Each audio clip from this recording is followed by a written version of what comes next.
The Most Holy Church of God in Christ Jesus is a religious organization established in the Republic of the Philippines on the 9th of May, year 1922, and is duly registered with the Securities and Exchange Commission with registry number 82613. Through faith in the truth revealed by the Holy Scriptures of the Bible, the administration as well as the entire brethren of the Church believe that it is the Most High God, the Lord Christ Jesus, who established the Most Holy Church for the sole purpose of proclaiming Him as the only one true God and Savior whom we should worship and serve with our whole lives, and that He is no other than the Lord Christ Jesus, who manifested in the flesh, and that the Most Holy Church of God in Christ Jesus is His chosen way for us to deliver from our sins and eternal damnation. Therefore, since the Church was established, everyone who is called into the Church receive the divine obligation to partake in all evangelization efforts of the Church to fulfill the God-given commission to make disciples of all the nations. In that case, here is the vision and mission statement of the Church. Vision: the Most Holy Church shall be exalted for the glory of the Most High God. Mission: seed of one world, one nation. Core value: all members of the Most Holy Church are being taught and encouraged to live in agape. Agape is a Greek word which means perfect love and everlasting love. As the Bible further expounds, it is the kind of love that God has for all of us. In fact, God Himself is agape. Agape, or love, serves as the core value of the Church because love is the fulfillment of the law. Ownership and administration: the Most Holy Church of God in Christ Jesus fully believes and proclaims that her sole owner is no one but the Most High God. He is the only King who reigns all over the Church. Everything the Church achieve and will achieve in the future are the works of God. God governs over His Church through His appointed men to administer the Church. Like the first church established in Jerusalem, which was administered by the apostles, the Most Holy Church is currently administered by the 7 bishops, presided by the general bishop. The church administration oversees over the whole church and through the appointed council of elders, composed by the presbyters and ministers who were appointed to administer congregation and ministries. Expansion and growth: currently, the church has established congregation in most places in the 3 major islands of the Philippines, namely Luzon, Visayas, and Mindanao. Also, the church is making necessary preparation to intensify its expansion and establish congregation in all major cities and provinces in the entire country. There are also active congregation of the church in other countries. In the United States of America, in Canada, in Australia, Hong Kong, in Singapore, Malaysia, United Arab Emirates, Japan, Taiwan, Kingdom of Saudi Arabia, Qatar, Belgium, Cyprus, France, Germany, Italy, Spain, and United Kingdom. The Most Holy Church of God in Christ Jesus is looking forward to aggressively propagate the gospel, to edify the church in places where it was already established, and also to establish new congregation in other countries to complete the mission and fulfill the vision of the church. Services: since the main purpose of the existence of the Church is to propagate the gospel to all nations, the Most Holy Church established various evangelization efforts of the Church to reach more people even in the farthest corners of the world. The church produces evangelization programs that are aired via radio, cable TV, and in different social media or online platforms. Radio stations, Philippines.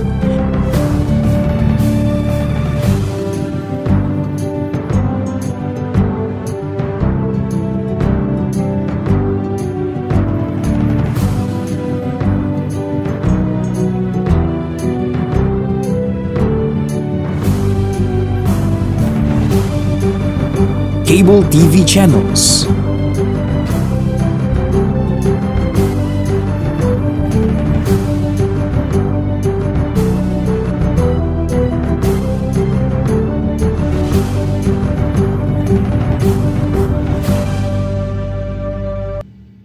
Online platforms, Facebook, MHC Media.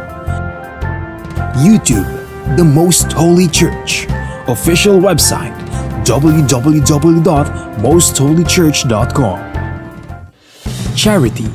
Aside from actively upholding evangelization efforts, the Most Holy Church is also active in charity works. Here are some of the ministries of the Most Holy Church established to serve both members and non-members of the church. Lingap Agape Ministry. The church established the Lingap Agape Ministry, which engages in community services like goods and charity donations, feeding programs, blood donations, and other services to cater church members and non-members who are in need. Damayang Kristiyano. On May 1, 2004, the church administration established the Damayang Kristiyano Ministry that aims to help the needs of the family of a deceased member of the Most Holy Church, especially in their burial expenses. Schools. Pristine Heritage Academy, formerly known as Pristine Learning and Tutorial Center. The Pristine Heritage Academy was established by the Most Holy Church in February of 2009. The school is open to all church members and non-members alike for the fulfillment of a part of the Most Holy Church community service. Mahanaim Evangelical Academy. The church administration aimed to give standardized education and training to church members who aspire to become missionary workers and ministers of the church. Thus, in 2018, the church administration established the Mahanaim Evangelical Academy that provides classroom lectures and on-the-job training so that aspirants to partake in the Lord's mission may be molded to become a proud messenger of God. The Mahanaim Evangelical Academy mainly holds its training in Gabay Center, the training facility of the Most Holy Church located at Barangay Sumalo, Municipality of Hermosa, Province of Bataan, Philippines. The Centennial Celebration of the Most Holy Church. The Most Holy Church of God in Christ Jesus recently celebrated its 100th anniversary on the evening of the first day of May 2022 at the Gabay Center, the newly built facility of the church situated at Barangay Sumalo, Municipality of Hermosa, in the province of Bataan, Philippines. On the morning of the same day, the church held the inauguration and dedication of the Gabay Center. The Gabay Center is a training facility of the church, built through the favor of God and the collective efforts of the entire brethren from around the globe. From the proud members of the church, we are inviting you to join us and be a member of the Most Holy Church of God in Christ Jesus, so that we may share the ever-abounding favor of God towards His beloved children. Please take time to listen to the preaching of all the topics composing the lessons of spiritual salvation, so that we may share to you the teachings and doctrines of the Most Holy Church, which are purely based on the Bible that will lead us to our soul's salvation.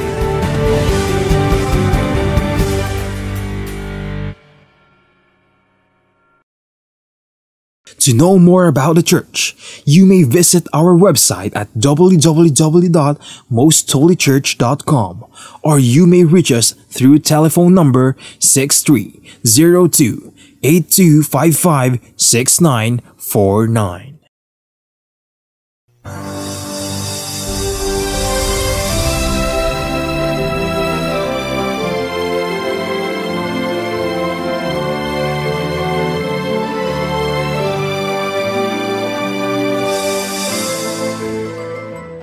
Kapayapaan po ang sumainyo, mga giliw naming mga taga-subaybay. Isang panibagong araw na naman po ang sa atin ay ipinagkaloob ng ating kataas-taasang Diyos na magagamit natin sa patuloy na pakikinig at pag-alam pa ng banal na kalooban ng Diyos tungkol po sa atin na mga tao. At inaasahan namin, lalo tigit ng ating Panginoon Diyos, na ang mga pagtuturong ito ay lilikha ng pananampalataya sa ating mga puso. At ito po ay inihahatid sa inyo ng programang ito na ang Kabanal-Banalan.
Ako po ang inyong lingkod, kapatid na Benhanan, at ngayon kapiling natin ating minamahal na kapatid na Neraya. Kapayapaan po, kapatid na Neraya. Kapayapaan din pong sumainyo, kapatid na Benhanan, at kapayapaan po sa lahat ng aming mga mahal na taga-subaybay ng palatuntunang ito na ang Kabanal-Banalan. Ang paksa po natin na ating tatalakayin sa araw na ito ay may kaugnayan po sa ninanasa ng tao, pinapangarap ng maraming tao na magkamit siya ng bagay na ito, gaya po ng ginto. Sapagkat nalalaman natin, ang ginto ay kumakatawan sa isang kayamanan na pwedeng tamasahin ng isang tao. Kaya maraming tao ngayon ay naghahangad ng kayamanang ito. Subalit, alam niyo po ba na alinsunod sa banal na kasulatan, mayroon pang higit na mas mahalaga kaysa ginto. At yan po ang paksang ating tatalakayin. Ang tapat na pananampalataya ay higit na mahalaga sa ginto. Kung bakit ganito ang paksang aralin na atin pong tatalakayin ay upang imulat ang atin pong kaisipan na magkaroon tayo ng tamang pagpapahalaga tungkol po sa pananampalatayang dapat nating taglayin. Ano ba ang nagagawa ng pananampalataya na hindi maaaring magawa ng ginto sa ating mga buhay? Yun po ay isa sa atin pong tatalakayin sa panahon ng atin pong pag-aaral. Sa pagpapasimula, kapatid na Neraya, ano po ba ang mga mahalagang bilin ni Apostol Pablo na may kinalaman tungkol sa pananampalataya? Ang sagot po na mula sa Biblia ay mababasa po natin sa unang Timoteo, Kapitulo 1, versikulo 4 hanggang 5. Sa salin po ng Biblia na Revised Tagalog Popular Version, pakibasa po, kapatid na Benhanan. At huwag nilang pag-aksayahan ng panahon ang mga alamat at mahahabang talaan ng mga angkan.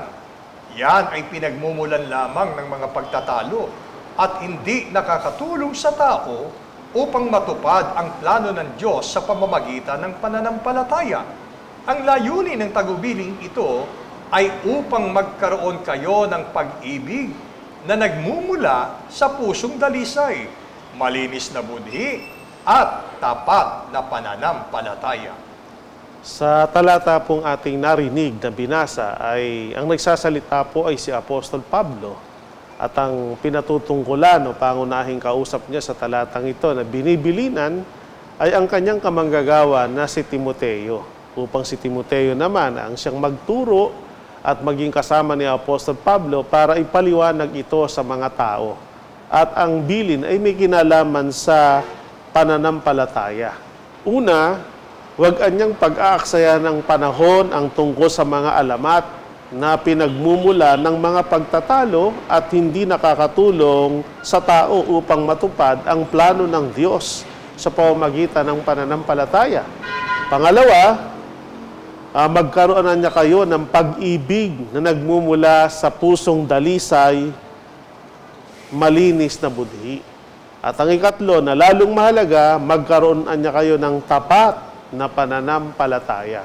So ito po ang ibinibilin ng Apostol Pablo, at para mangyari ito ay kailangang magpasya tayo kung saan natin iuukol ang ating panahon at kung saan tayong bagay na lalong kailangang magpahalaga.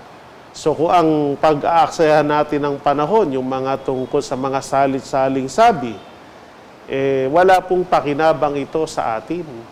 At kung tayo po ay magpapahalaga sa mga bagay na tulad ng mga pag-uusap sa buhay ng mga may buhay, hindi ito makakatulong para matupad yung plano ng Diyos sa pamamagitan ng pananampalataya. So alam naman natin, yung pangunahing ibig o nais ng Diyos ay may kinalaman sa kaligtasan. Sa halip, ang kailangan niya ay magkaroon tayo ng pag-ibig na nagmumula sa pusong dalisay at malinis na budhi. At higit sa lahat, binigyang diin, magkaroon tayo ng tapat na pananampalataya. Ito po ang tatlong mahalagang bagay na ibinilin ng Apostol Pablo kay Timoteo na dapat unang siyang gumawa at ito'y maging bahagi ng kanyang pagtuturo o pangangaral sa mga tao. Yan po, mga giliw naming mga taga-subaybay, mas lalong naghahayag ito ng kalooban ng Diyos patungkol sa atin na mga tao, sapagkat ninanais ng ating Panginoon Diyos na ang buhay na ilalagi natin sa mundong ito ay maging makabuluhang pamumuhay.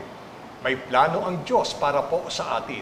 At yung plano na yon, mga giliw naming mga taga-subaybay, ay magagawa lamang natin na matupad sa pamamagitan ng ating pananampalataya.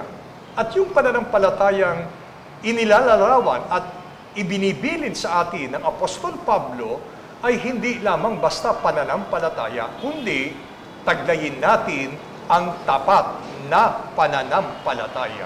Kapatid na Neraya, ipahintulot po ninyo, mga giliw naming mga taga-subaybay, maaari nating tanungin ang atin pong sarili. Yun bang pananampalataya ko ukol sa Panginoon Diyos, ukol sa Kanyang kalooban, ito po ba ay mauuri natin tapat na pananampalataya? Po pwedeng hindi natin ito masagot, at kung masagot man natin, kinakailangan magkaroon tayo ng pamantayan. Yung pamantayan na yon, para masabi natin na tapat ang ating pananampalataya, ay dapat po nakaugnay sa kung ano ang pamantayan ng ating Panginoon Diyos.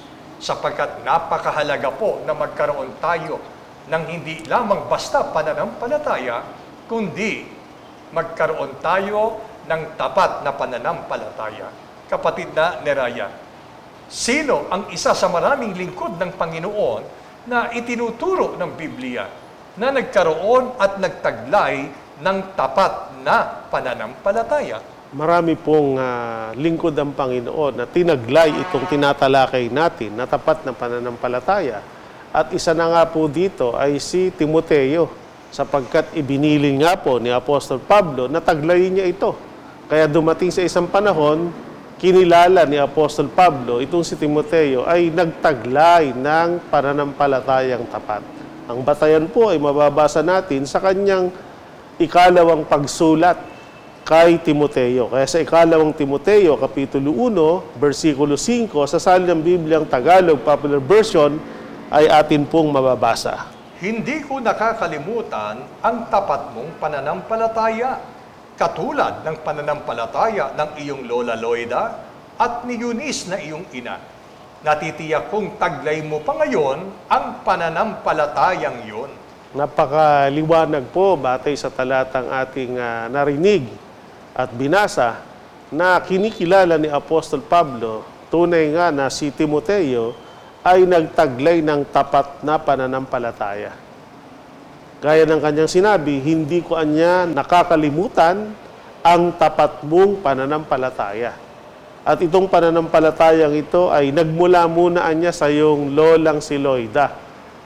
So si Loida po bilang lola ni Timoteo, isinalin sa kanyang ina na si Eunice at hanggang sa ito ay napasa kanya rin naman. Kaya sabi niya, natitiyak kong taglay mo pa ngayon ang pananampalatayang iyon, yung tapat na pananampalataya. Kaya dito po maunawa natin na hindi lang narinig ni Timoteo ang pagtuturo ni Apostol Pablo na napakahalagang magkaroon ng tapat na pananampalataya, kundi napatunayan din ni Apostol Pablo na si Timoteo ay nagtaglay nito dahil ang kanyang lola ay isa rin namang mananampalataya mula sa pagiging dating hindi kabilang sa iglesyang pag-aari ng Panginoon. Bunga ng siya makapakinig at sumampalataya, mula noon nakasalig sa aral ng Diyos at nakasalig sa Diyos yung pananampalataya ng kanyang lola na tinanggap sa loob ng iglesyang pag-aari ng Panginoon, kaya yun din ang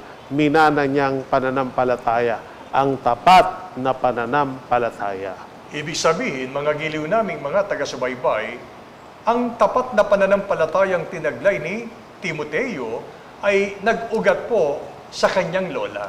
Ang punto, nang mabautismuhan ang kanyang lola, ang kanyang ina na si Eunice, sa kabanal-banalang iglesia na itinayo ng Diyos at naging kanyang pag-aari, dito napabilang at naging kaanib ang kanyang lola, ang kanyang ina, and eventually, pati po ang lalaking si Timoteo ay nabautismuhan sa iglesyang pag-aari ng Diyos. Mula sa loob ng iglesia, nalikha ang pananampalatayang kasang-ayon sa kalooban ng ating Panginoon, sapagkat ang pananampalataya ay nalilikha sa pakikinig ng mga aral ng ating Panginoong Kristo Jesus. Kapag ka po ang naririnig nating aral ay aral na mula sa tao, mamamali ang ating pananampalataya. Ang ibig ko pong sabihin, pagka ang pananampalatayang nalikha sa puso natin ay bunga lamang ng pagtuturo ng salit-saling sabi ng ating mga magulang, ito po ay hindi po aayunan ng banal na kasulatan. Nagiging tapat at totoo ang pananampalataya na maisasalin natin sa ating mga henerasyon kung tayo po ay kabilang sa kabanal-banalang iglesia na pag-aari ng ating Panginoon Diyos. Kaya napaka-importante po, mga giliw naming mga taga-subaybay, sapagkat alam po naman natin na mayroon tayong kinagis ng reliyon. Na yung kinagis na nating reliyon ay na lumikha sa atin ng pananampalataya. Pero yung pananampalataya, bunga ng mga pagtuturo lamang ng ating mga ninuno. At kung iyon ay atin pong ihahambing sa banal na kasulatan, ay masasabi natin hindi po yun sinasang-ayunan ng Biblia. Kaya hinihikayat namin kayo na magkaroon tayo ng tapat na pananampalataya sa ating Panginoon Diyos sa pamamagitan ng patuloy na pagsubaybay, pakikinig ng mga pagtuturong ito ng programang Ang Kabanal-Banalan. Kapatid na Neraya, sabi ng ating paksa, ang tapat na pananampalataya ay higit na mahalaga kaysa ginto. Ano kaya po ang dahilan? Bakit gayon ang nasusulat sa banal na kasulatan? Ipinaliwanag po ito ng Apostol Pedro sa pamamagitan ng kanyang sulat sa mga unang Kristiyano. Mababasa po natin ito sa unang Pedro, Kapitulo 1, versikulo 7. Sasalin po ng Biblia na Revised Tagalog Popular Version. Ang gintong nasisira ay pinaparaan sa apoy upang malaman mo kung talagang dalisay. Gayon din naman ang inyong pananampalataya na higit na mahalaga kaysa ginto ay pinaparaan sa pagsubok upang malaman kung ito'y talagang tapat. Sa gayon, kayo'y papupurihan, dadakilain, at pararangalan sa araw na mahayag si Jesucristo. Narito po ang tiyak na dahilan na mismong si Apostol Pedro po ang nagpapaliwanag sa mga unang Kristiyano kung bakit ipinapahayag po ng pagtuturong ito na ang tapat na pananampalataya ay higit na mahalaga kaysa ginto. Hindi po natin sinasabi na ang ginto o kayamanan ay hindi mahalaga. Kailangan po natin yan sa pang-araw-araw na pamumuhay. Pero kung ito'y ihahambing sa tapat na pananampalataya, malaki po ang kaibahan ito. Sapagkat sabi ni Apostol Pedro, ang ginto, ito anya'y nasisira. Ang pakinabang na makakamit ng tao dito ay pansamantala lamang, kumpara sa pagkakaroon ng tapat na pananampalataya. Ang tapat na pananampalataya po ay walang pagkasira. At ito po ay magagamit natin sa malapit na hinaharap. Lalo na po pag dumating na yung araw ng pagparito ng ating Panginoon. Ang hahanapin niyang sasalubong sa Kanya ay ang mga taong hindi naman may dalang ginto o kayamanan, kundi ang hahanapin ng Panginoon ng mga taong sasalubong sa Kanya yung merong tapat na pananampalataya o may tapat na pananalig sa Kanya. At kung tayo'y makasalubong na dala-dala ang tapat na pananampalataya, tiyak ang sabi ng Apostol Pablo, dahil sa inyong tapat na pananampalataya, kayo anya'y papupurihan, kayo ay dadakilain at pararangalan sa araw ng pagparito ng ating Panginoon. Kaya dito po maunawa natin kung meron tayong una-unang dapat pinahahalagahan o pinaghahandaan ay kung sinisikap ng maraming tao na magkaroon ng mga kayamanan at ang ginto nga po ay simbolo ng kayamanan, hindi naman po masama. Ang masama ay puro na lang ginto, puro na lang kayamanan ang hinahangad mo. At dahil sa sobrang paghahangad ng tao sa mga ginto o kayamanan, wala na po siyang panahon para hanapin at kung papaano siya magkakaroon naman ng tapat na pananampalataya. Pag dumating ang araw ng pagparito ng Panginoon, hindi mo pwedeng maging batayan yan pong ginto para ikaw ay ariing karapat-dapat. Ang hahanapin ng Diyos sa atin, ang ating tapat na pananampalataya na nasasalig sa Kanya at sa Kanyang mga pagtuturo. At pag dumating na po yun, gaya ng sinabi kanina, dahil dyan, papupurihan tayo ng Panginoon, dadakilain niya tayo, pararangalan.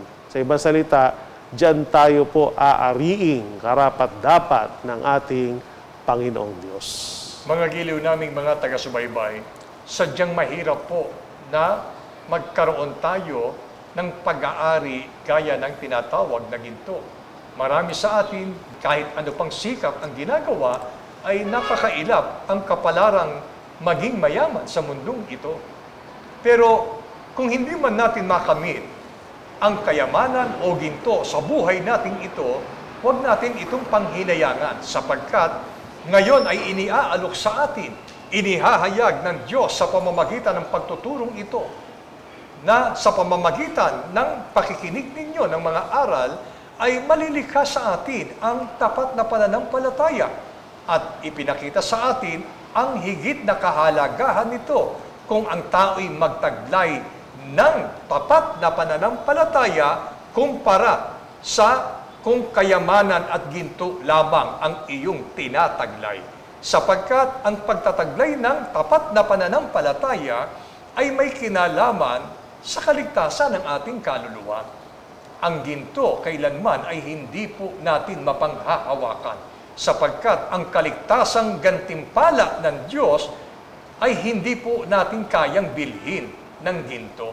Kung gayon, kapatid na niraya, kung pag-uusapan ay kaligtasan ng kaluluwa, ano ang katunayan na hindi sapat na maging saligan ang ginto na simbolo ng kayamanang taglay ng tao para makamit ng tao ang tunay na kaligtasan? Ang sagot po na mula sa Biblia ay mababasa po natin sa Santiago, Kapitulo 5, versikulo 1 hanggang 3. Magsiparito ngayon kayong mayayaman.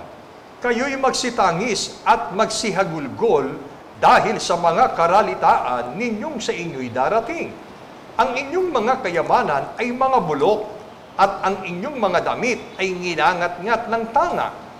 Ang inyong ginto at ang inyong pilak ay kinakalawang na, at ang mga kalawang na ito ay siyang magiging patotoo laban sa inyo.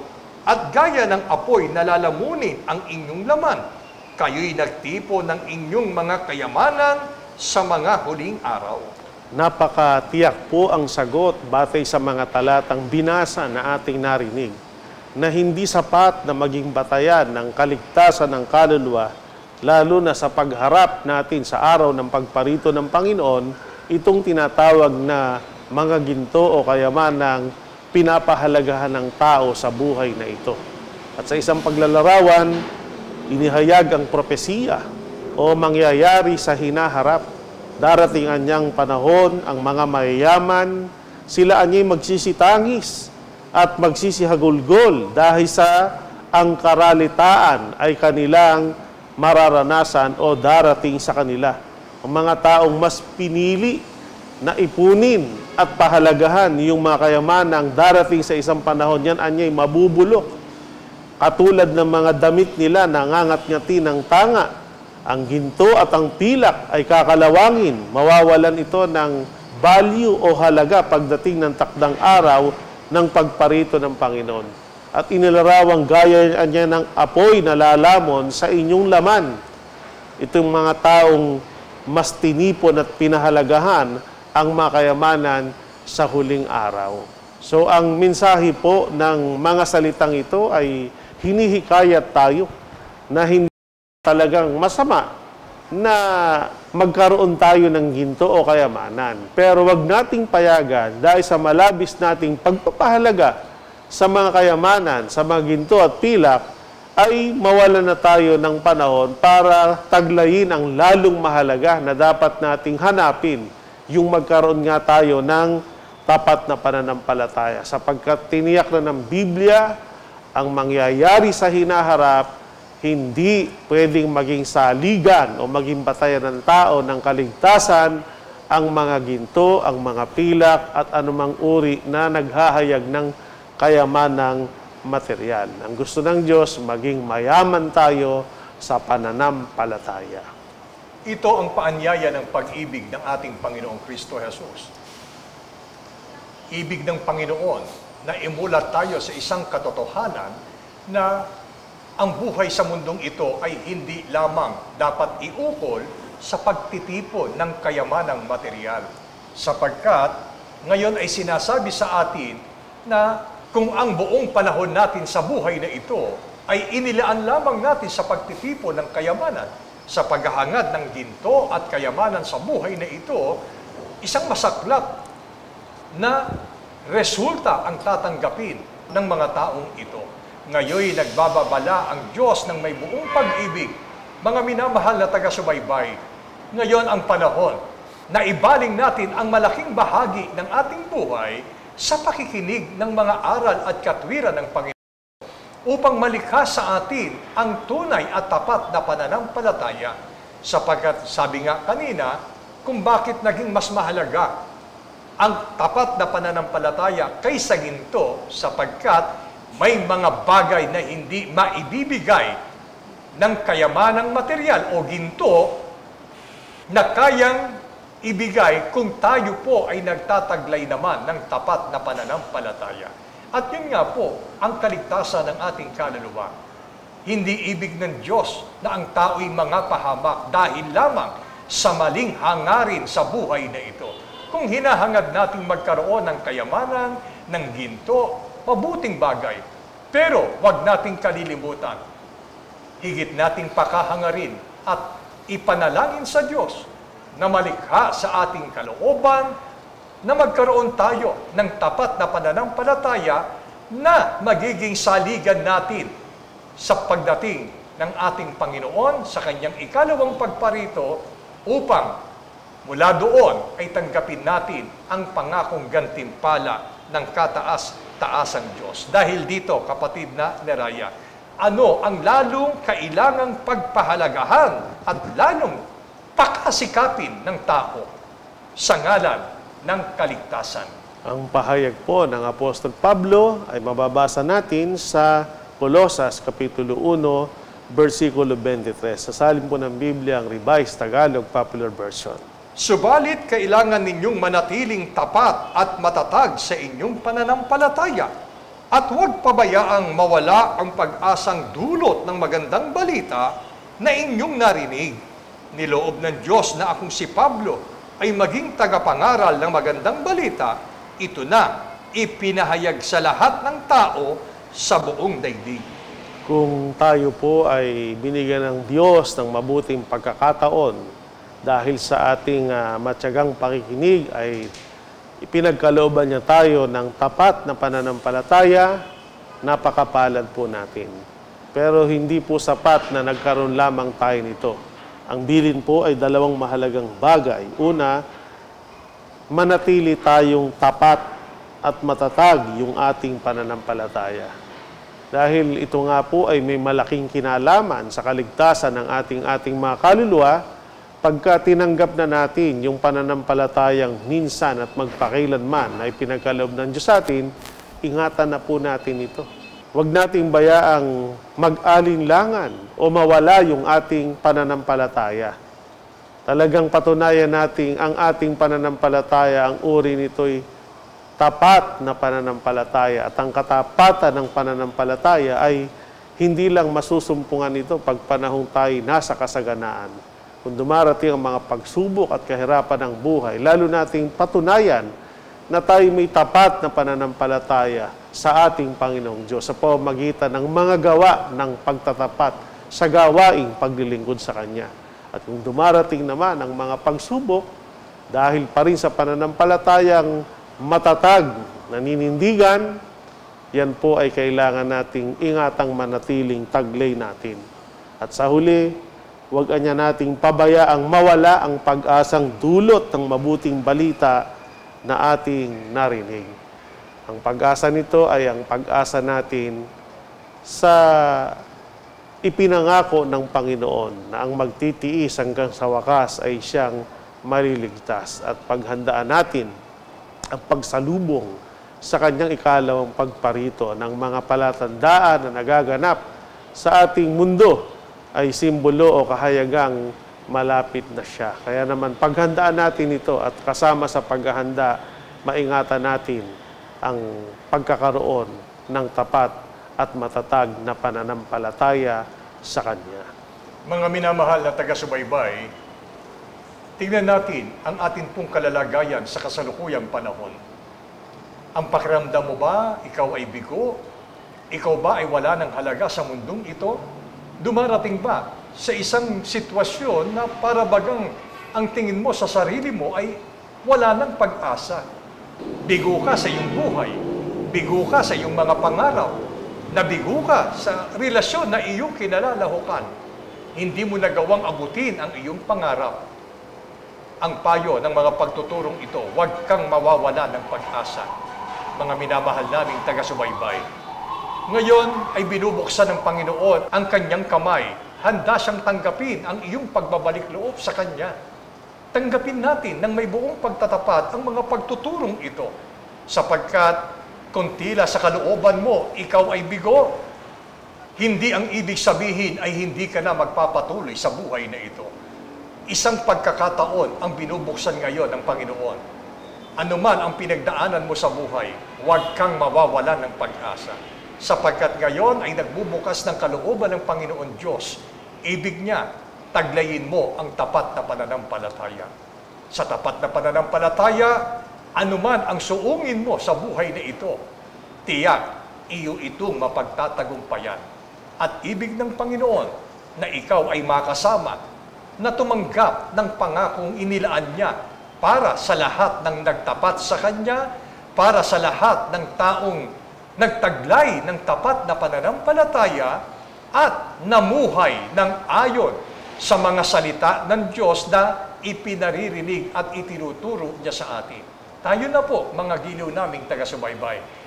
Samahan niyo po kaming patuloy sa palatuntunang ito at nawa loobin ng Diyos na tugunin niya ang aming panalangin na kayo man ay makapiling namin sa loob ng kabanal-banalang iglesia sa paraang kayo po ay tumanggap ng banal na bautismo sa iglesyang pag-aari ng ating Panginoon Diyos. Sa ganito, bigo man tayo sa buhay na ito, pero isang pag-asa ang atin pong tatanggapin sa Panginoon. Lilikha ng tapat na pananampalataya ang patuloy nating pagsubaybay at pakikinig ng mga banal na pagtuturong ito sa loob ng iglesia.